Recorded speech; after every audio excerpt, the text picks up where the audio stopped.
জামাতে ইসলামী কোনো প্রতিশোধ নেবে না। সিলেটবাসী ভাই বোন হল আপনারা বালা আসেননি? বহুত দিন পরে একটু সিলেটি মারতাম পারলাম, এতদিন খালি বাংলা মারতে হয়েছে আমার। আপনারা হল বালা আসেন? আলহামদুলিল্লাহ, আলহামদুলিল্লাহ রব্বিল আলামিন, ওয়াসসালাতু ওয়াসসালামু আলা রাসূলিহিল কারীম ওয়া আলা আলিহি ওয়া সাহবিহি ওয়া আহলি বাইতি আজমাইন। আল্লাহ তাবারক ওয়া তাআলা শুকরিয়া আদায় করছি, যিনি আজকে আমাকে এখানে দাঁড়ানোর তৌফিক এনায়েত করেছেন। আলহামদুলিল্লাহ। আজকের এই নির্বাচনী জনসভার সম্মানিত সভাপতি, সম্মানিত জাতীয় এবং স্থানীয় নেতৃবৃন্দ, শহীদ পরিবারের গর্বিত সদস্যবৃন্দ, জুলাই যোদ্ধাবৃন্দ, আপামর সিলেটবাসী ভাই ও বোনেরা, সাংবাদিক বন্ধুগণ, শৃঙ্খলার দায়িত্বে নিয়োজিত বিভিন্ন বাহিনীর সম্মানিত সদস্যবৃন্দ এবং সর্বস্তরের জনগণ, বাংলাদেশ আমাদের প্রিয় জন্মভূমি, আল্লাহ রাব্বুল আলামিনের দান। সিলেটকে বলা হয় বাংলাদেশের আধ্যাত্মিক রাজধানী। এখান থেকে কয়েক গজ দূরে আছে হযরতে শাহজালাল ইমানি রহমতুল্লাহ আলাইহির মাজার। আমরা তার উত্তরসূরি। তিনি এসেছিলেন অন্যায়ের বিরুদ্ধে, জুলুমতন্ত্রের বিরুদ্ধে, তৎকালীন ফ্যাসিবাদের বিরুদ্ধে তলোয়ার হাতে নিয়ে এসেছিলেন। আলহামদুলিল্লাহ, তিনি মজলুমের পক্ষে দাঁড়িয়েছিলেন, জালিমের বিপক্ষে তিনি অভিযান পরিচালনা করেছিলেন। বাংলাদেশ গত ৫৪ বৎসরে জুলুমের শিকারে পরিণত হয়েছে।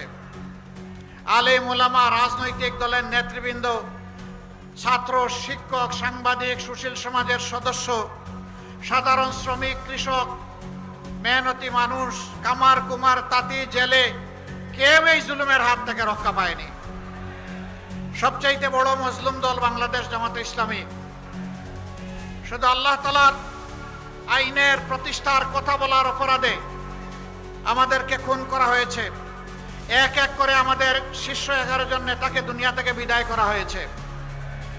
1000 সহযোদ্ধা সহকর্মীকে নির্মমভাবে বিনা বিচারে হত্যা করা হয়েছে। 5000 সহকর্মীকে জীবনের তরে পঙ্গু করা হয়েছে। 50 লক্ষ ভাই বোনদের বিরুদ্ধে মামলা দিয়ে শিশু থেকে বৃদ্ধ তাদেরকে বারবার জেলে পুরা হয়েছে। সবগুলা অফিস 13.5 বছর একটানা তালাবদ্ধ করে রাখা হয়েছে। আমাদের নেতৃবৃন্দের গড় বাড়ি বুলডোজার দিয়ে ভাঙ্গে গুড়িয়ে দেওয়া হয়েছে। শেষ পর্যন্ত দিশাহারা সরকার আরো 2টি জঘন্য কাজ করেছিল। একটা আমাদের নিবন্ধন বাতিল করেছিল, আর শেষ পর্যন্ত আমাদেরকে নিষিদ্ধ ঘোষণা করেছিল। কিন্তু যখন আল্লাহ রাব্বুল আলামিন 24-এর 5ই আগস্ট এই জাতির জীবনে একটু স্বস্তি দান করলেন, আমরা কোনো মিছিল করলাম না, আমরা কোনো মিটিং করলাম না, আমরা উচ্ছ্বাসে ফেটে পড়লাম না, আমরা আল্লাহ তাআলার শুকরিয়া আদায় করার জন্য সেজদায় পড়ে গেলাম যে আল্লাহ আমাদেরকে এই জগদ্দল পাথর আমাদের বুকের উপর থেকে সরিয়ে দিয়েছেন। আমরা সেই মহান মুনিবের শুকরিয়া আদায় করলাম। 5 আগস্ট রাষ্ট্রেই আমরা ঘোষণা করলাম যে সংগঠন হিসাবে জামাতে ইসলামীর উপর যত মহান আল্লাহ তাআলার শুকরিয়া আদায় করে বলছি, একজন জালিমের বিরুদ্ধেও দল হিসাবে জামাতে ইসলামী কোনো প্রতিশোধ নেবে না। দল হিসাবে কারো উপর থেকে আমরা কোনো প্রতিশোধ নেইনি। তবে এও আমরা বলেছিলাম, যারা খুন হয়েছেন, আহত হয়েছেন, পঙ্গু হয়েছেন, গুম হয়েছেন, যাদেরকে ব্যক্তিগতভাবে ক্ষতিগ্রস্ত করা হয়েছে, অবশ্যই আদালতে গিয়ে ন্যায় বিচার চাওয়ার এবং পাওয়ার অধিকার তাদের আছে। যদি এরকম কেউ ন্যায় বিচার চান, আমরা তাদের পাশে দাঁড়িয়ে মজবুতভাবে তাদেরকে সমর্থন এবং সহযোগিতা দেব। একই সাথে একথা হুঁশিয়ার করে দিয়ে বলেছিলাম, সাবধান, মামলা করতে গিয়ে একজন নিরপরাধ মানুষের নাম তালিকায় অন্তর্ভুক্ত করা যাবে না।